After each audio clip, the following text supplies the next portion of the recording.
작년 일이었습니다. 많은 분들이 기억하실 텐데요. 작년 3월 토요일 이른 아침에 뉴욕 브루클린 한 오르토독스 유대인 가정에 불이 났습니다. 그래서 7명의 자녀들이 그 화마에 생명을 잃게 되었습니다. 아버지는 출타 중이었고 엄마만 있었는데 그 불의 진원지가 바로 핫플레이트라는 이동용 불판이라고 할 수 있겠죠. 유대인들은 안식일에 요리를 하지 않기 때문에 미리 요리한 것을 따뜻하게 유지하려고 핫플레이트를 데워가지고 거기다가 놓습니다. 거기에 문제가 생겨서 불이 붙고 2층에 있던 자던 아이들 7명이 다 죽게 되었습니다.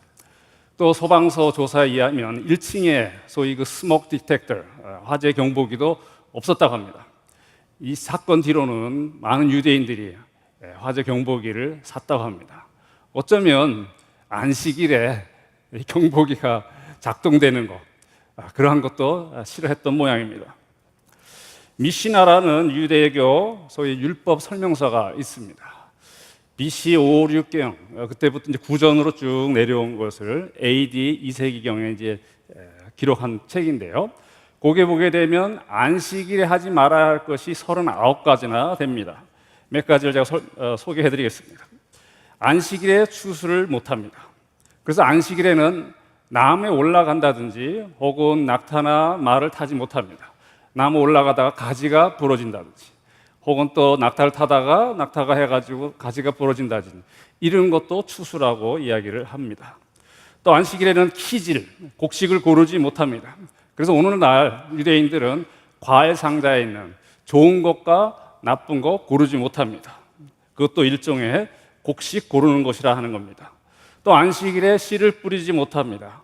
그래서 오늘날 안식일에는 유대인들은, 정통 유대인들이죠, 꽃병에 물을 주거나 또 물을 갈지 않습니다. 그것으로 인해 좀 꽃이 자라면 그것이 바로 씨를 뿌리는 것과 똑같다는 이야기입니다. 또 안식일에 불을 켜거나 끄는 것이 금지되어 있습니다. 그래서 정통 유대인들은 오늘날 냉장고, 안식일 전에 냉장고에 있는 전구 담화를 뺍니다. 왜 그런지 아시겠죠? 문을 열면 안식일에 불이 켜지거든요. 근데 문제는 전구만 켜지는 것이 아니라 더운 공기가 냉장고 안에 들어가게 되면 컴프레서가 작동이 돼서 냉장고가 작동이 됩니다. 그렇다고 해서 코드를 뽑을 수도 없고, 그래서 이들이 특별한 냉장고를 요청을 합니다. 그래서 여러분들이 아시는지 모르겠는데 캔모어나 워플 같은 유명한 냉장고 회사는 유대인용 냉장고가 있습니다. 팝니다. 거기 보면 유대인 모드가 있어요. 아니, 안식일 모드가 있어요. 세베스 모드가 있어요. 그거는 이제 금요일 저녁 해질녘부터 토요일 해질녘까지 냉장고를 열어도 담화가 불이 안 들어옵니다. 그리고 컴프레서가 작동이 안 됩니다. 물론 온도는 조금 올라가겠지만은 그래도 찬 공기를 유지합니다. 또 안식일에는 운전하면 안 됩니다. 그 이유는 아시겠죠? 플러그, 점화가 되는 것, 그것도 불 켜는 것이라는 이야기입니다. 어떻습니까? 이거 안식일인데 안식할 수 있겠습니까? 모르겠어요. 자기들은 이게 습관이 되면 굉장히 편하다고 할지 모르겠지만은 제 생각에는 전혀 안식할 수가 없을 것 같습니다. 안식일에 예수님을 따라 제자들이 밀밭 사이로 지나갑니다. 제자들이 배가 고파서 이삭을 잘라 먹었죠. 기다렸다는 듯이 바리새인들이 안식일에 해서는 안 될 걸 당신의 제자들이 했다라고 이야기를 합니다. 남의 밭에 가서 이삭을 따먹은 그것을 정죄한 것이 아니라 오히려 율법에서는 가난한 자들, 나그네들을 위해서 이삭을 먹도록 돼 있어요. 그걸 정죄한 것이 아니라 추수했다는 겁니다. 추수했다. 얼마나 한심했겠습니까? 우리 예수님께서 이들의 반박하십니다. 다윗과 그의 부하들이 제사장만 먹을 수 있는 진설병을 먹지 않았느냐? 물론 이때가 안식일인지 기록은 없어요. 그러나 제사장이 일하고 있었고 진설병이 아직 폐기가 안 된 거 봐서 아마도 안식일이었지 않겠는가 생각을 합니다. 문제없단 말이에요. 배고파하는 사람들을 먹인 그 생명을 살린 거, 이것이 안식일을 범한 것이 아니라는 말씀입니다. 또 뭘 말씀하십니까? 안식일에 성전 안에서 제사장이 일해도 죄가 되지 않는다라고 성경에 모세오경에 기록되어 있다라고 말씀을 합니다. 제사장이 일을 안 하면 곤란하죠. 제사를 백성들이 못 드리지 않습니까? 자기를 위한 것이 아니라 백성들을 위한 것이요, 또 성전 안에서 일했기 때문에 이건 죄가 안 된다라고 말씀을 하십니다. 그리고 하신 말씀이 성전보다 더 큰 이가 여기 있느니라. 참 재미있는 말씀이에요. 성전 안에서 제사장이 일해도 죄가 안 되면 성전보다 크신 예수님과 함께 일하면 죄가 되지 않는다는 그런 뉘앙스가 있습니다. 물론 이제 제사장들은 하나님의 일을 하는 것이고 제자들은 그냥 자기가 배고파서 따먹은 거 아니냐, 차이가 있지 않느냐라고 물을 수 있겠지만은 예수님은 그러한 것을 아시는지 말씀을 하십니다. 나는 자비를 원하고 제사를 원치 않는다. 물론 하나님의 말씀으로 인용하시지만은 자신이 하나님이시기 때문에 분명히 말씀하십니다. 나는 자비를 원하고 제사를 원치 않는다. 마태복음 22장 36절에 보게 되면 한 율법사가 예수님께 여쭙니다. 안식일에 어느 계명이 가장 큽니까? 율법 중에? 이때 예수님께서 답을 하시죠. 정말 하나님을 진심으로 사랑하라. 이게 크고 첫째 되는 계명이다. 또 둘째는 그와 같으니, 둘째도 첫째 계명과 같은 것인데 뭐예요? 내 이웃을 내 몸과 같이 사랑하라. 이 두 계명이 온 율법과 선지자의 강령이니라. 강령이라는 것은 hang on, 거기에 달려있다는 거예요. 모든 율법이 이 두 가지 사실, 하나님 사랑과 이웃 사랑에 달려있다는 것이다. 핵심이라는 말씀이죠. 그래서 자비가 제사법보다 상위 개념이요, 또 자비가 제사법의 강령입니다. 바리새인의 제사는 이웃 사랑이 결여된 것만 아니었습니다. 사실 하나님 사랑도 결여된 것입니다. 왜? 자비가 빠졌기 때문에. 자비가 빠지면 하나님을 향한 사랑도 인정받지 못한다는 것입니다. 예수님이 이어서 나는 안식일의 주인이니라 말씀하시죠. 그가 창조주 하나님이셨어요. 그가 안식일을 제정하신 분입니다. 당연히 안식일의 주인이시죠. 그러나 예수님께서 나는 안식일의 주인이니까 나는 범해도 돼, 우리 제자들도 범해도 돼, 이런 뜻이겠습니까? 그것은 아닐 것이에요. 안식일의 주인이라는 것은 내가 너희들을 위해서, 사람들을 위해서 안식하도록 안식일을 제정했단 말이죠. 안식의 근원은 그 날에 있는 게 아니라 사실 나에게 있다라는 말씀입니다. 또 우리가 읽지 않았지만 본문 뒤 9절부터 보게 되면 또 안식일 싸움이 나요. 안식일에 병 고치는 것이 가합니까? 라고 바리새인들이 묻습니다. 근데 예수님께서 하신 말씀이 뭐예요? 양이 안식일에 웅덩이에 빠졌다 하자, 건지지 않겠느냐? 그런데 사람의 생명이 양보다 얼마나 더 귀하냐? 이야기를 듣고 바리새인들은 예수님을 죽이려고 모의를 합니다.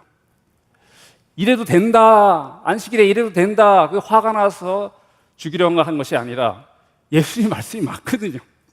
사람의 생명이 양보다 귀하다는 것을 자기네들도 인정하거든요.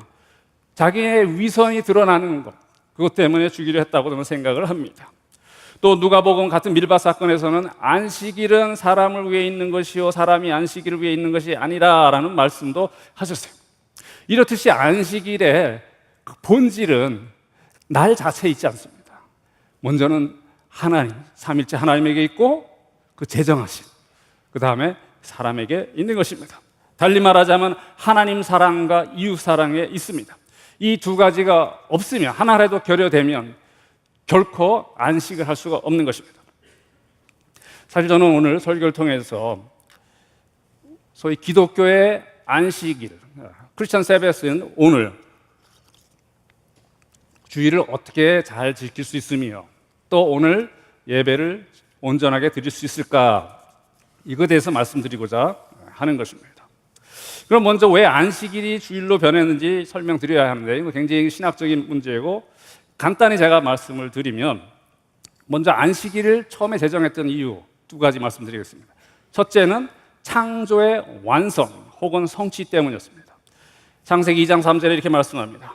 하나님이 일곱째 날을 복주사 거룩하게 하셨으니 이는 하나님이 그 창조하시며 만드신 모든 일을 마치시고 이날에 안식하셨습니다. 모든 일을 마치시고. 그래서 하나님이 쉬셨다고 해서 이제 더 이상 나 일하기 싫어, 그런 뜻은 아니겠죠. 모든 일을 마치셨다는 것, 더 이상 하나님께서 더할 창조가 없다는 것, 완성된 창조를 의미합니다. 일종의 만족과 같은 것이죠. 그 다음에 안식일을 제정했던 두 번째 이유는 하나님과 그 백성 사이의 언약입니다. 언약이라는 것은 한마디로 주권적 하나님과 그 백성 간에 맺은 언약, 약속 같은 겁니다. 그 백성들은 하나님의 주권을 인정해야 되고 또 하나님은 그 대신에 백성들을 사랑하고 필요한 것을 공급을 하시는 것도 상호적인 약속입니다. 하나님께서 모든 것을 창조하셨기 때문에 사실 모든 것을 주장하셔서 주인이심을, 주권을 주장하셔도 당연한 겁니다. 근데 하나님은 우리를, 인간들을 대리자로 삼으셨어요. 모든 것을 다스리도록 하셨습니다. 모든 생물을 먹이러 주셨습니다. 단 언약을 지키자. 언약을 지키자. 안식일도 마찬가지로 언약적 의미가 있습니다. 이 날을 지키지 않는 것은 하나님의 주권을 인정하지 않는 거예요. 출애굽기 31장 13절에 너는 이스라엘 자손에게 말하여 이르기를 너희는 나의 안식일을 지키라. 이는 나와 너희 사이에 너희 대대의 표징이니 sign, 표징이니 나는 너희를 거룩하게 하는 여호와인 줄 너희가 알게 함이라. 안식일을 지키는 것이 하나님과 그 백성 사이의 사인이에요. 표징이에요. 바로 언약적인 사인입니다. 마치 할례를 행하지 아니하면, 그 할례가 언약의 표징이었는데 행하지 않으면 그의 백성이 아닌 게 되는 겁니다. 마찬가지로 안식일을 지키지 아니하면 하나님의 백성이 아니라는 뜻인 것이에요. 또 신명기 5장 15절에 너는 기억하라 네가 애굽 땅에서 종이 되었더니 내 하나님 여호와가 강한 손과 편팔로 거기서 너를 인도하여 내었나니 그러므로 내 하나님 여호와가 네게 명령하여 안식일을 지키라 하느니라. 여기서 안식일을 지키는 이유를 창조를 말씀하지 않습니다. 원래 창조 때문에 안식이 정해진 것 같은데 여기서는 창조를 말씀하지 않고 출애굽 사건을 말합니다. 무슨 뜻이에요? 내가 언약의 하나님으로서 그 언약을 기억하고 아브라함과 세운 언약을 지켰단 말이죠. 지켜서 출애굽을 시켰다. 그러니 너희들도 내 언약 백성이면 계속해서 안식일을 지키라 하는 말씀인 것입니다. 그럼 주일은 무엇입니까? 주일은 바로 우리 주님이 부활하신 날입니다. 우리가 새로운 피조물이 된 거예요. 새 창조의 New Creation이 완성된 날입니다. 뿐만 아니라 언약에 따라 하나님께서 완전한 구원을 이루신 날이에요. 언약 백성들이 재평성된다. 저와 여러분이 언약 백성이 된 거예요. 이방인이었는데 유대인의 안식일은 그림자였고 주일이 실체였다 그 말입니다.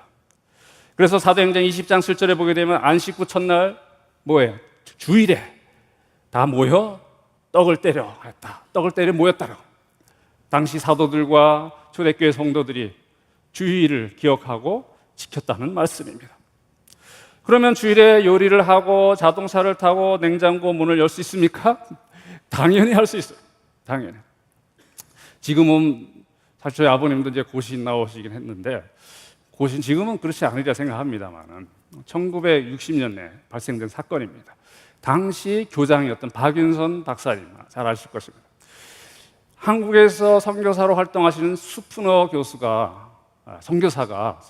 선교사가 일을 마치고 이제 고국으로 돌아갑니다. 배를 타고 가셔야 되는 상황인데 스케줄이 하필이면 주일이었어요. 떠나셨습니다. 부둣가로 가셨어요. 박 박사님은 정말 수고 많으셨는데 그래도 환송 예배를 드려야 되겠다 하고 택시를 타고 가셨어요. 그 선상에서 송별 예배를 드리고 오셨습니다. 난리 났습니다. 왜 난리 났을까요? 주일에 택시를 타고 돈을 지불했다는 거예요. 그래서 교장직에서 쫓겨났습니다. 대단한 사건이었죠. 여러분들 어떻게 생각하세요? 저는 이 사건은 본문에 나온 밀밭 사건과 비슷하다고 생각합니다. 하치했지만 그분들이 그냥 규례, 어떤 실천, 이런 것에 초점을 두지 않고 사람에게 초점을 뒀다면 그런 실수를 하지 않았으리라 저는 생각을 합니다.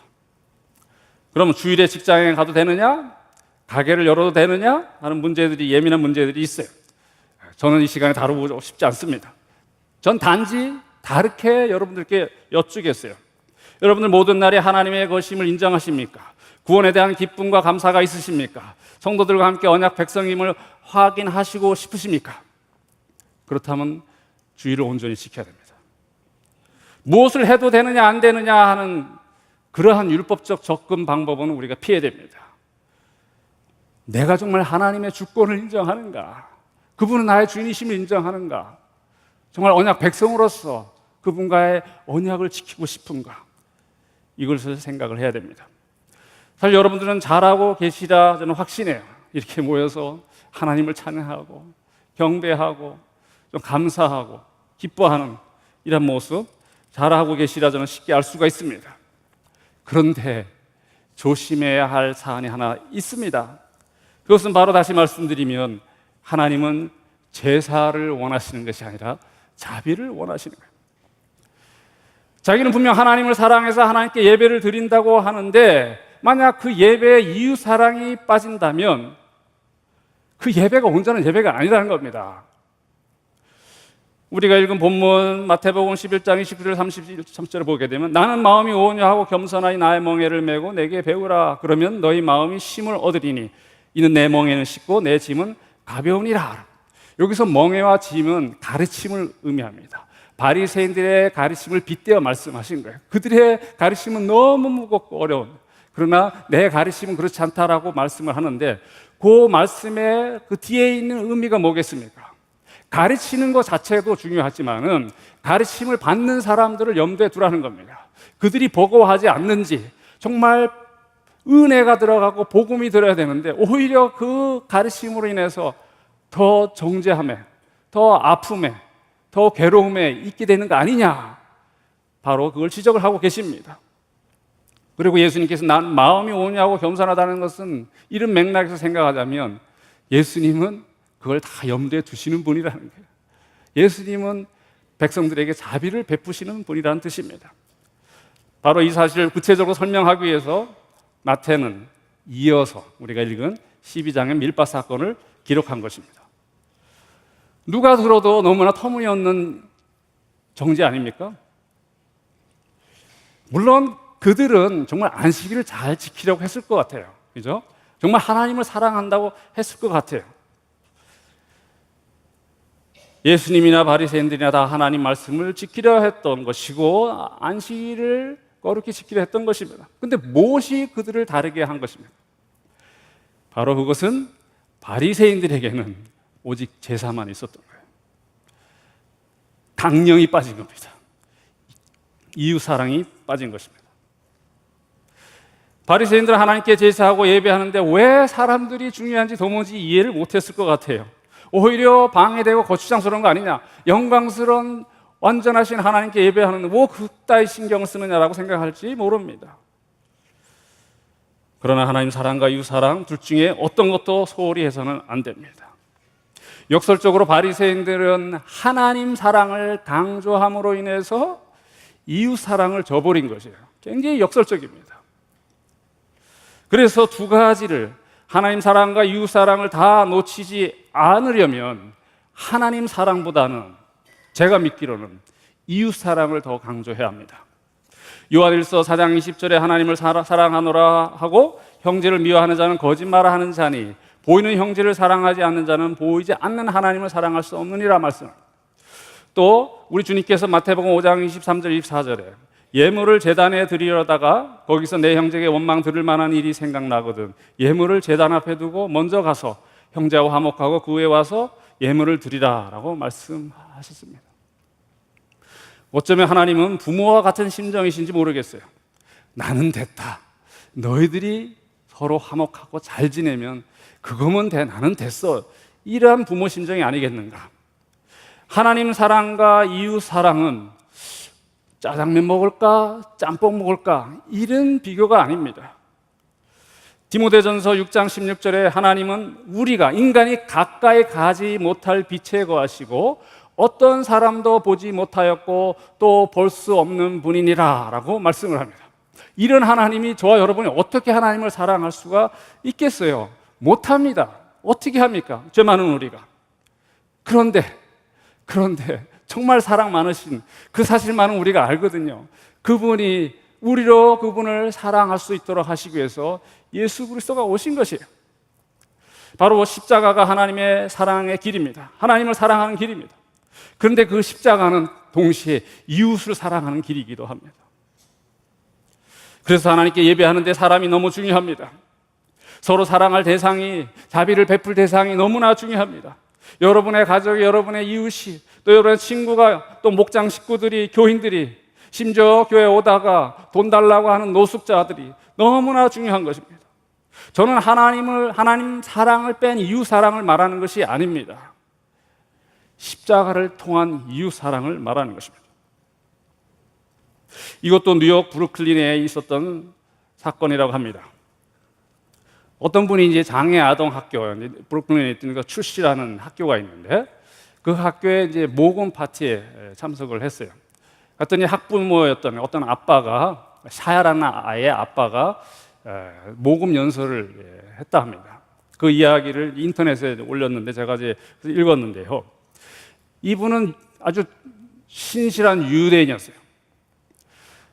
그동안 너무 잘 믿었는데 왜 완전하신 하나님이, 사랑 많으신 하나님이 이런 자폐 아동을 자기에게 주셨는지 이해를 못한 겁니다. 좀 원망스럽고. 시간이 흐릅니다. 특수학교를 다니는데 하루는 공원에 놀러 갔습니다. 아들 데리고. 그랬더니 어릴 적부터 같이 자랐던 동네 아이들이 편을 나눠가지고 야구를 하는 것이에요. 근데 가까이 가서 보니까 샤야는 잘 묻고 또 뭐가 뭔지 모르지만 자기 친구들이 노니까 나도 할래 졸르는 거예요. 아버지는 좀 곤란해하죠. 너는 하면 안 되는데. 그래도 아들 부탁이라 가서 이닝이 끝났을 때 이야기를 합니다. 애들아, 너네들 샤야 알지? 샤야가 같이 하고 싶어 하는데 안 되겠지?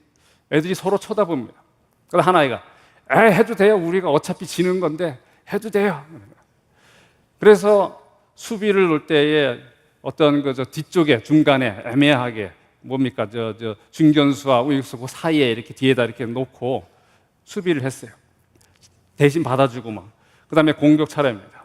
마지막인데 애들이 어떻게 점수를 계속 내요. 그러다가 만루가 됐답니다.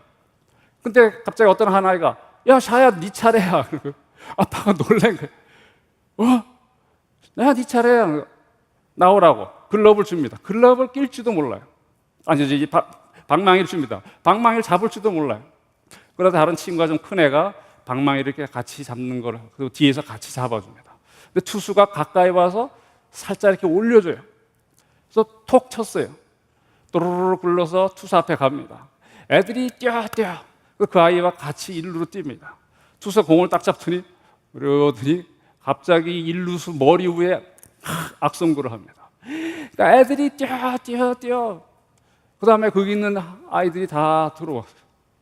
그래서 경기를 이겼다고 합니다.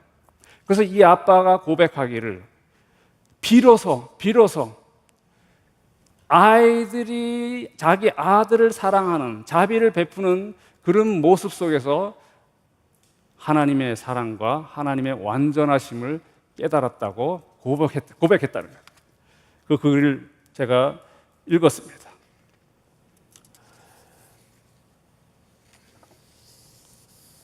예수님이 바리새인들을 싫어하신 것은 그들의 믿는 스타일 때문이 아닙니다.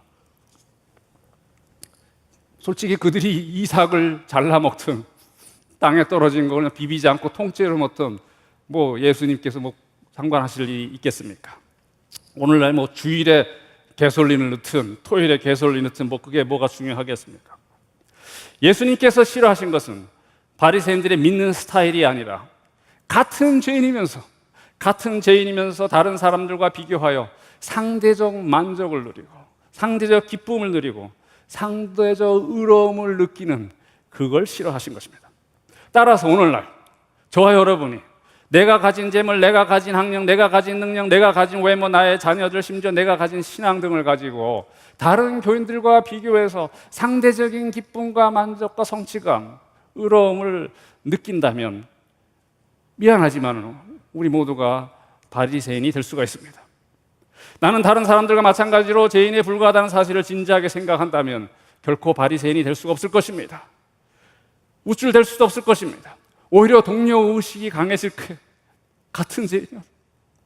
또 그리스도 안에서 한 언약 백성이 된 것, 그것을 너무 어프리시에이트 할 거예요. 너무 감사하게 생각을 할 겁니다. 우리 자신을 한번 돌아봅시다. 우리가 주일에 모여 하나님께 예배를 드립니다. 모르긴 몰라도 하나님을 향한 사랑은 많이 생각하고 하나님께 경배하는 건 많이 생각했어도 이웃을 향한, 형제를 향한 자비는 별로 생각 안 하셨을 거예요. 어쩌면 그냥 하나님께 예배 드리는 것, 그로부터 은혜를 받고 또 그렇게 경배하는 것, 이것으로 충분했다고 생각하셨을지 모릅니다. 그런데 문제는 다시 엿듣습니다만은, 정말 저와 여러분이 하나님을 잘 알고 계십니까? 그분의 완전함을, 그분의 거룩함을 정말 잘 알고 계십니까? 어쩌면 하나님 우리에게 이렇게 말씀하실 모릅니다. 너희들이 나를 잘 알아? 그럼 내가 하나님이겠느냐? 내가 너희들이 생각하는 그런 하나님이겠느냐? 그러면 내가 완전한 존재이겠느냐? 이렇게 말입니다. 물론 우리가 하나님은 완전하신 분이다, 하나님은 사랑이 많으신 분이다, 그 자체는 잘 알고 있어요. 그러나 하나님의 본질은 우리가 알 수 없는 겁니다. 근데 어떻게 알아요? 제가 말씀드린 대로 십자가를 통해서만 알 수 있어요. 그리스도를 통해서만 알 수 있습니다. 그리고 그리스도를 안다는 것은 다른 거 아닙니다. 바로 그의 십자가의 은혜를 아는 겁니다. 다른 사람들 향해 자비를 가져야 한다고 제가 강조한다고 해서 단순히 다른 사람들의 일에 더 관심을 갖고 더 챙기라는 이런 스타일, 그걸 요구하는 것이 아닙니다. 물론 그렇게 하면 너무 좋아요. 또 그렇게 해야 됩니다, 사실. 제가 말씀드리는 자비는 십자가입니다. 십자가의 은혜가 우리가 지녀야 할 자비입니다. 십자가를 생각하면 다른 사람 위에 군림할 수가 없어요. 감사할 수밖에 없습니다. 십자가를 생각하면 다른 성도들의 아픔과 외로움과 괴로움과 이러한 모든 방황이 너무나 쉽게 보입니다. 그리고 그것이 내 것이 됩니다. 그 다음에 우리가 비로소 하나님의 사랑이, 완전하심이 보이는 겁니다. 이제 말을 맺겠습니다. 주일을 위해 사람이 있는 것이 아니라 사람을 위해 주일이 있습니다. 십자가는 우리를 하나님과만 연결시킨 것이 아니라 우리 성도들, 우리도 서로 연결시켜 주셨습니다. 십자가에 나타난 하나님의 자비 없이는 죄인인 우리가 감히 어떻게 하나님께 다가가 예배할 수가 있겠습니까? 마찬가지로 십자가로 인한 자비 없이는 온전한 예배를 드릴 수가 없습니다. 이렇게 주일 한 날을 하나님께 바치면서 온 성도들과 하나님이 이루신 그 놀라운 일, 그것을 찬양하며 예배드리는 거 얼마나 기쁩니까? 근데 하나를 빼먹어서, 이웃사랑을 빼먹어서, 자비를 빼먹어서 나는 기쁜데 하나님께는 영광이 안 되면 온전한 예배가 될 수가 없겠죠. 십자가를 잊지 맙시다. 온유와 겸손으로 하나님 앞에 다 나아갑시다. 그리고 더욱더 서로 사랑합시다. 그래야 매주일을 온전히 하나님께 바치고 매 예배를 온전히 드리는 저와 여러분 되기를 주의 이름으로 간구드립니다. 기도하시겠습니다.